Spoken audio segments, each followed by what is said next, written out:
pense que Paul espérait surtout remporter le match à ce moment-là et non pas la remporter. Et là, ils sont en train de le perdre, donc c'est pas du tout ce qu'il espérait. Shabani Nanda qui écarte le jeu sur Grégoire. Diouf, le 1-2, Diouf-Grégoire.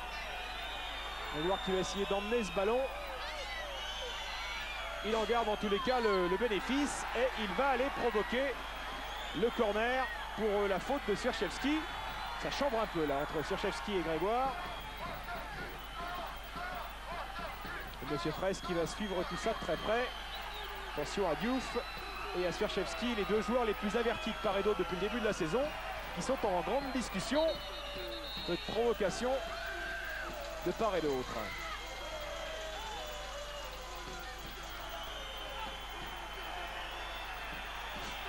Et Monsieur Fraise qui a sorti le carton.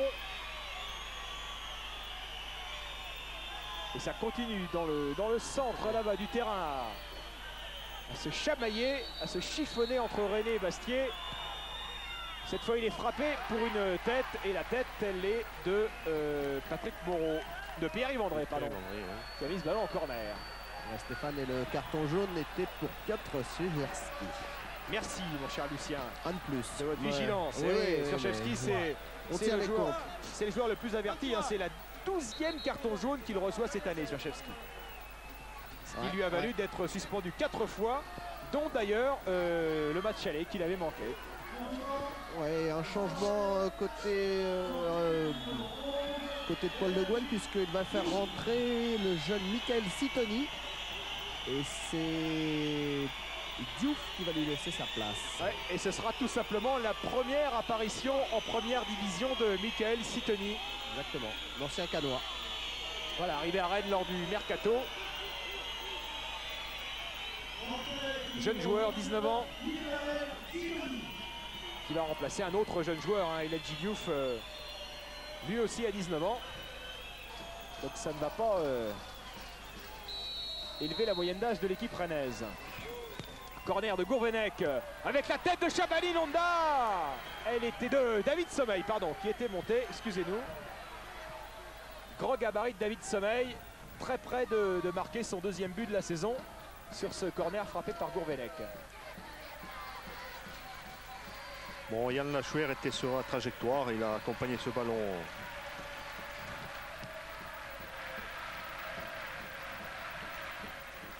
Frédéric Ney. Et ils ont tort, les Bastiers, de ne pas se rendre plus nombreux au stade de Furiani cette année, parce que le spectacle est quand même quasiment garanti, hein. Oui, ce soir, ça valait le coup d'y être, hein.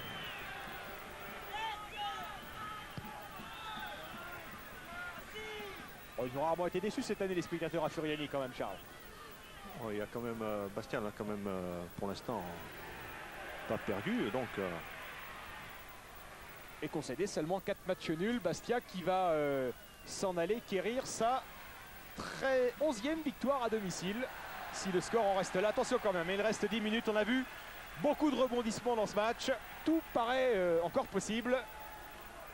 Et notamment parce qu'il y a ce corner que va aller frapper Franck Giurietti. Oui, et Camara n'hésite pas à monter aussi. Le voilà, Zoumana Camara. Un but cette année, c'était contre Monaco, parce que Monaco est tombé ici. La deuxième tentative bastiaise. Ce ne sera pas une consolation pour les Rennais si le score reste là, mais ils connaissent la difficulté de s'imposer à Furiani, même si eux ont plutôt bien réussi, puisque depuis la remontée des deux clubs en D1, Rennes s'était imposé à 2 reprises ici, Bastia une seule fois et 2 matchs nuls. Donc les Rennais étaient une équipe, les Rennais constituent une équipe qui pour l'instant réussissait bien à Furiani. L'accélération de Lilian Nalis. Ballon récupéré par les Rennais. Bardon. Lachouer. Yann Lachouer, il y a l'appel de balle là de Pierre-Yves André qui est absolument seul au deuxième poteau. Il est servi, Pierre-Yves André, il se met sur son pied gauche, la frappe écrasée.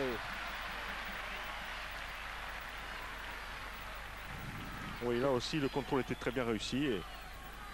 Ah, il peut frapper tout de suite. Il s'arrange, mais c'est trop tard. C'est trop tard. Les gars, il s'était complètement fait oublier, Pierre-Yves André. Et la vista encore de Lachuer. Le revoilà, Pierre-Yves André. Oh, qui bute sur l'arbitre. Le ballon qui revient sur Shabani Nonda. Sitoni est parti. Shabani Nonda préfère la solution Bigné. Bigné pour Shabani Nonda. Zoumana Camara s'impose. Clayton. Swieczewski qui renverse le jeu vers Frédéric Ney, mais qui va attendre l'arrivée de partenaires et notamment celle de Lilian Nalis sur le côté droit. Il est servi Nalis. Oh, il aura fait des kilomètres Nalis dans ce match. Oui, il donne des solutions, il vient en soutien. Là sur le coup on le voit dédoubler Lachuer. Et on voit Laurent Casanova qui n'a rien à faire là normalement. Hein.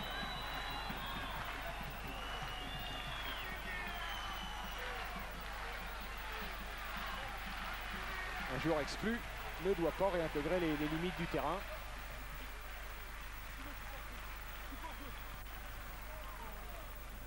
Frédéric Ney.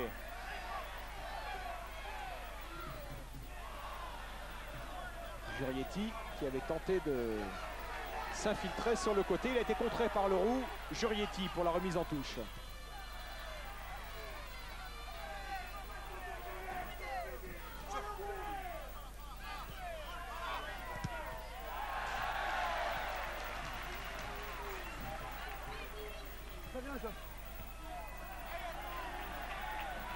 Et ballon cette fois en sortie de vue pour Christophe Revaux, 7 minutes.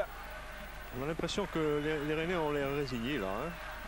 C'est effectivement un peu le sentiment qu'il donne. Il faut dire qu'encaisser 2 buts en 1 minute à l'aube du dernier quart d'heure, ça fait très très mal. Clayton. Nonda lui va se battre quand même pour essayer de récupérer ce ballon.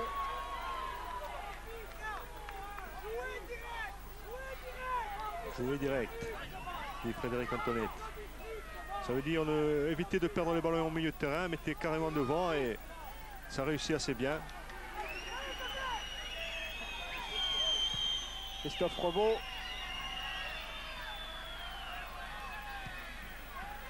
Et voilà, c'est les Rennais qui jouent directement vers Shabani Nonda avec la faute de Camara, ou plutôt la faute de Clayton sur Nonda.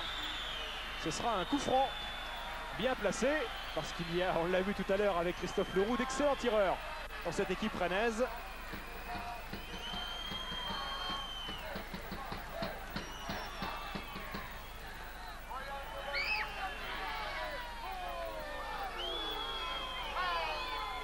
Nalis dans le mur avec Swieczewski, avec Pierre-Yves André et Franck Jurietti. Un mur à 4 côté Bastier. Monsieur Fraise fait reculer tout ce petit monde. Jocelyn Gourvenec, Christophe Leroux. Chacun son pied. C'est pour Gourvenec. Et son pied droit. Et c'est contré par le mur Bastier. Qui était donc bien placé par Éric Durand.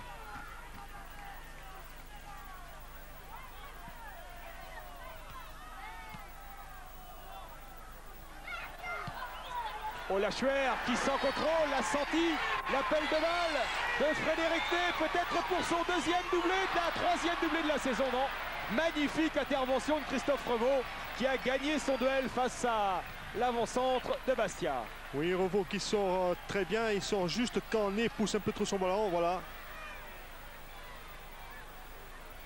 Voilà, contrôle un peu trop loin de Ney. Il aura fait, oui. Revaux de... Voilà, là il intervient. Il faut dire que ça tenait encore au bout d'une course assez exceptionnelle par sa longueur. Évidemment, il y a de l'espace, les Rennais qui essaient de s'engager, qui essaient de monter à l'assaut d'Éric Durand, même si pour l'instant, ça ne porte pas de fruits, même en nombre d'occasions. Frédéric Ney qui s'est battu pour que le chronomètre puisse défiler quelques secondes en plus.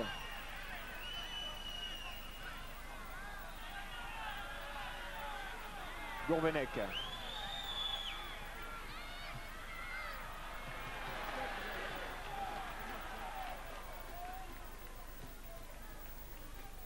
Lachuer.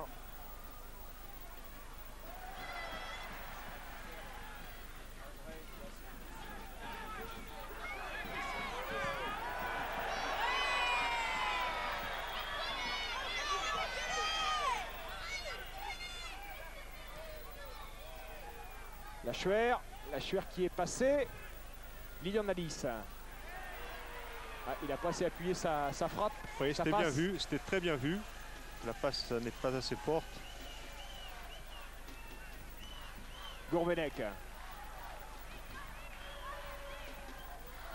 Directement sur Eric Durand qui va encore gagner quelques secondes.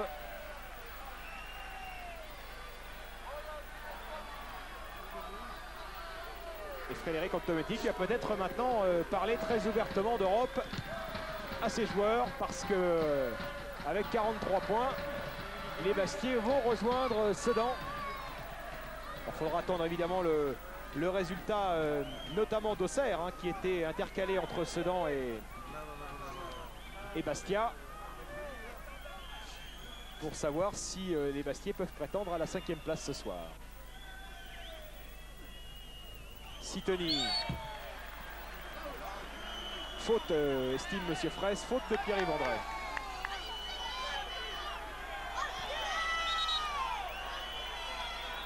Monsieur Fraisse qui va aller s'expliquer avec Frédéric Antonetti. Allez, c'est pas le moment, ça sert à rien. Son équipe mène au score. Et il montre l'exemple à ses joueurs, Frédéric Antonetti, en regagnant sagement son banc.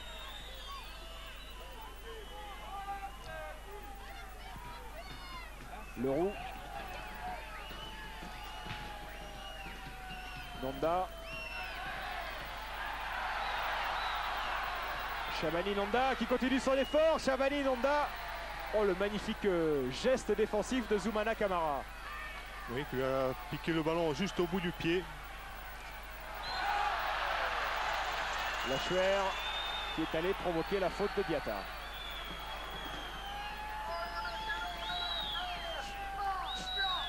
Voilà, juste un petit bout de pied, puis ça suffit. Zoumana Camara qui est prêté à Bastia par son club, l'Inter de Milan, et dont on dit qu'il pourrait rejoindre la saison prochaine l'Olympique de Marseille dans le cadre du transfert à Milan de Stéphane Dalma. C'est évidemment tout cela à suivre. Et pour l'instant, il est Bastiais et pleinement, et il le montre sur le terrain. Zoumana Camara. Diatta qui va pouvoir centrer. Ouais, faute de Cédric Bardon, le pied en avant.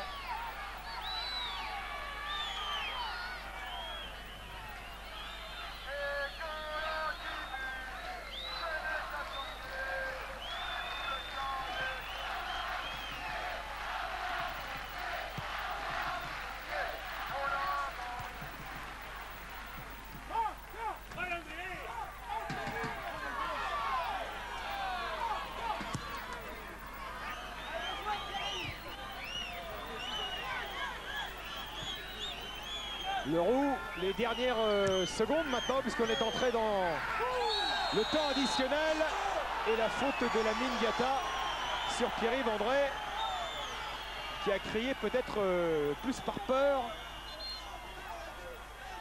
que par mal. D'ailleurs, il va se relever fort heureusement, Pierre-Yves André.